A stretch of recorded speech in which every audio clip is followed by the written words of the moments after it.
May 1945.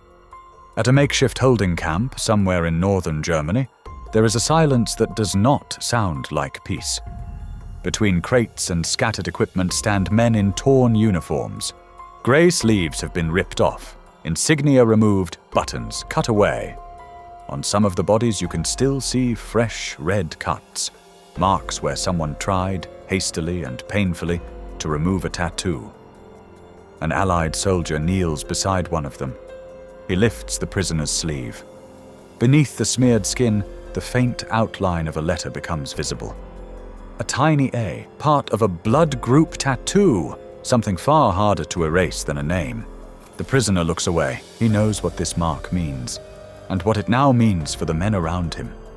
Trucks rumble forward. Searchlights sweep across faces. An officer calls out, "Waffen-SS, step forward." Some hesitate, others do not. One by one, they step out of the line, and the dust around them rises like the last breath of a collapsing system. But what happened to these men after the war? Were they punished? Forgotten? Hidden? Or did history write its own verdict?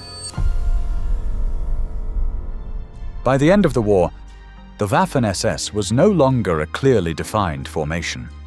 It consisted of more than 38 divisions, scattered remnants, foreign volunteer units, and improvised battle groups, many of which no longer had functioning command structures.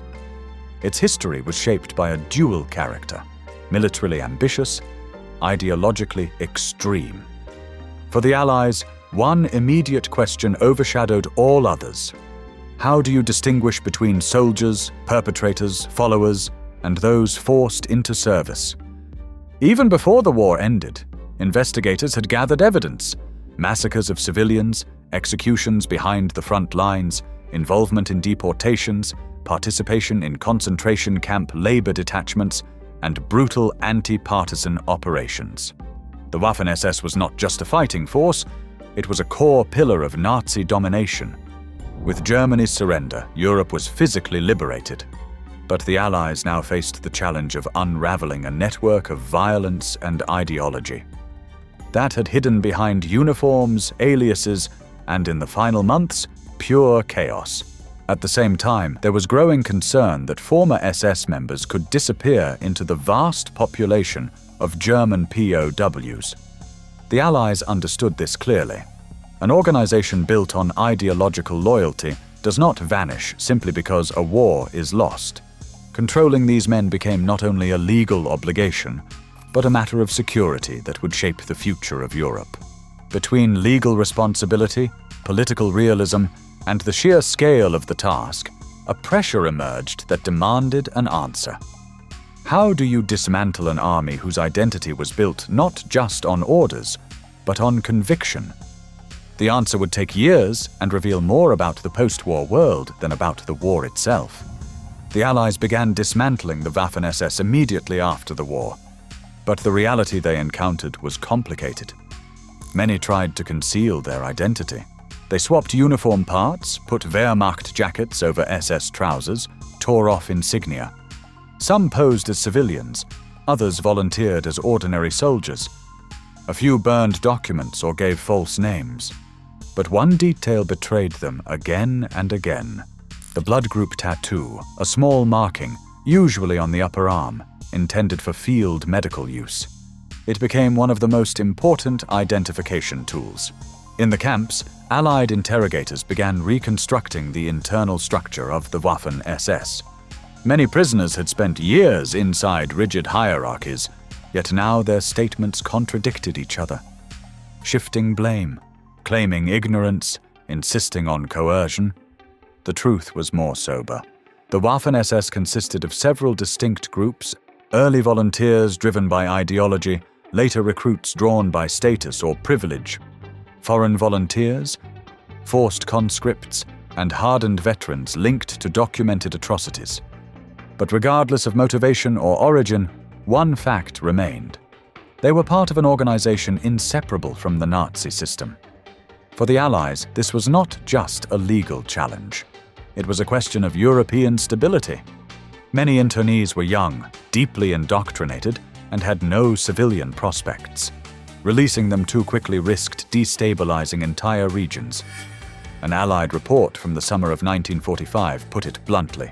Denazifying this group will take years, perhaps decades. The Waffen-SS was not just an army, it was an idea, and ideas do not disappear with a capitulation. The turning point in the post-war handling of the Waffen-SS came in 1946, with the judgments of the International Military Tribunal at Nuremberg. The SS, including the Waffen-SS, was declared a criminal organization. This ruling created the legal basis to treat membership itself as incriminating. In practice, three very different paths unfolded, each shaped by stark contrasts. First, harsh prosecutions in Eastern Europe. In Poland, Yugoslavia, and Czechoslovakia, many Waffen-SS members were put on trial. Divisions like Prinz Eugen, Totenkopf, and the 12th SS Panzer Division Hitlerjugend were directly tied to massacres, deportations, and terror operations. Sentences were severe executions, long imprisonment, public trials. In the Soviet Union, all Waffen-SS members were treated as major criminals. Many vanished into labor camps in the Urals or Siberia. Second, more differentiated trials in the West. Here the focus was on commanders and those directly responsible for crimes. Many lower-ranking soldiers received reduced sentences, often due to lack of evidence or the overwhelming number of cases. The Allies had to decide how much justice they could realistically administer. Third, the fate of foreign volunteers. More than 350,000 non-Germans had served in the Waffen-SS. Their post-war treatment varied dramatically. In Western Europe, many were branded as collaborators. In the Baltic states and Ukraine, some saw themselves as anti-Soviet fighters, while the USSR regarded them as traitors. Some were arrested immediately. Others disappeared into camps for decades. Still others fled into exile. This part of the story has no single narrative, only a network of consequences. That differed in every country. But one conclusion was consistent everywhere. The Waffen-SS could no longer claim to have been just a military force. As the Cold War began, the political landscape shifted dramatically. The Western Allies now needed a stable West Germany. And stability often meant pragmatism. By 1948, many internees were released. Sentences were reduced. Denazification categories were downgraded. Some former Waffen-SS members found work in civilian administration, some in the emerging West German state, even though the new Bundeswehr officially excluded them. During these years, the Waffen-SS Veterans Association HIAG emerged. It spent decades trying to reshape the public image of the Waffen-SS.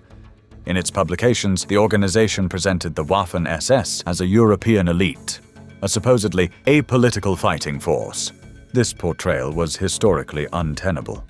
Yet for years, it influenced public perception. Political leniency during this period acted like a fog, softening the outline of responsibility, without erasing it.